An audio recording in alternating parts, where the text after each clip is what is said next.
Notre pays a été à l'honneur par son choix d'abriter pendant 3 jours l'atelier régional Ozone. Cet atelier vise au renforcement des capacités des femmes exerçant dans les métiers du froid industriel. Ceci, double titre.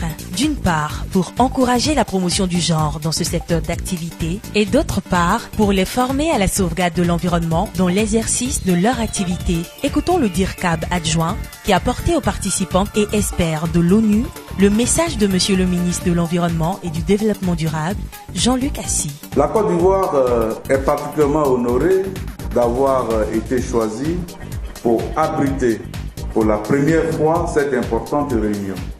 Examiner et traiter systématiquement les questions et approches du genre dans tous les secteurs du froid pour éliminer progressivement les HFC peut contribuer à obtenir un résultat palpable. Les femmes sont largement sous-représentées dans ce domaine, alors qu'elles ont le potentiel de contribuer de manière significative au secteur du RAC et par ricochet la protection de l'environnement.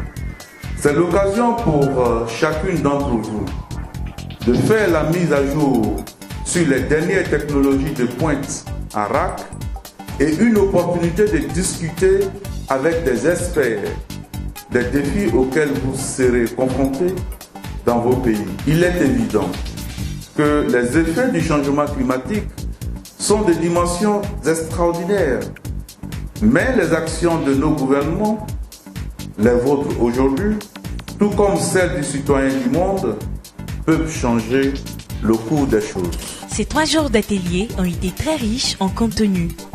En effet, le premier jour a été consacré aux aspects théoriques et historiques des fluides figurigènes. Au deuxième, les fluides naturels organiques et inorganiques ont été abordés, ainsi que leur utilisation sécurisée. Le troisième jour a mis l'accent sur des exercices pratiques concernant les fuites, ainsi que les moyens de détection clôturés par des exercices pratiques de soudure au chalumeau, ainsi que des exercices pratiques de soudure au chalumeau du cuivre et du fer.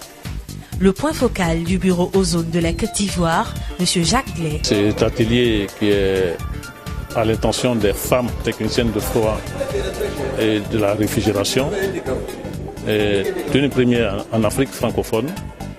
Pourquoi? Parce que nous sommes dans la dynamique de la protection de la couche d'ozone. Et beaucoup d'actions ont été prises pour que la couche aujourd'hui soit en train d'être reconstituée. Mais les produits qui ont engendré la destruction de cette couche ont été remplacés par d'autres substances, comme on les appelle.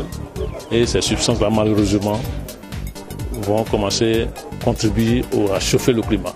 C'est des substances à effet de serre. Et c'est ce qui chauffe le climat. Donc, on ne peut pas résoudre un problème puis créer un autre. Alors, la communauté internationale vient anticiper sur ces problèmes-là. Aujourd'hui, les femmes dans le monde entier constituent 60% de la matière, de la nourriture, de l'alimentation. Et comme celles qui ont des attitudes pour créer des produits alimentaires et tout ça, et si aujourd'hui le climat chauffe, ces produits-là vont disparaître. Donc il est aussi important de les intégrer dans cette lutte-là qui va commencer pour que tout le monde protège le climat au même moment et avec les mêmes opérations. Cet atelier a été fort enrichissant pour toutes ces femmes venues de plusieurs pays. En témoigne l'une des participantes. Vous voyez, la technologie, le changement climatique, tout ça, ça change beaucoup. Et l'expérience qu'on va se donner ici, ça donne beaucoup d'atouts pour moi. Parce que ce métier, c'est un métier d'avenir, quoi, pour notre continent, parce que nous sommes en continent africain de le climat tropical. Et vous voyez, à cause du changement climatique, on a besoin plus de froid.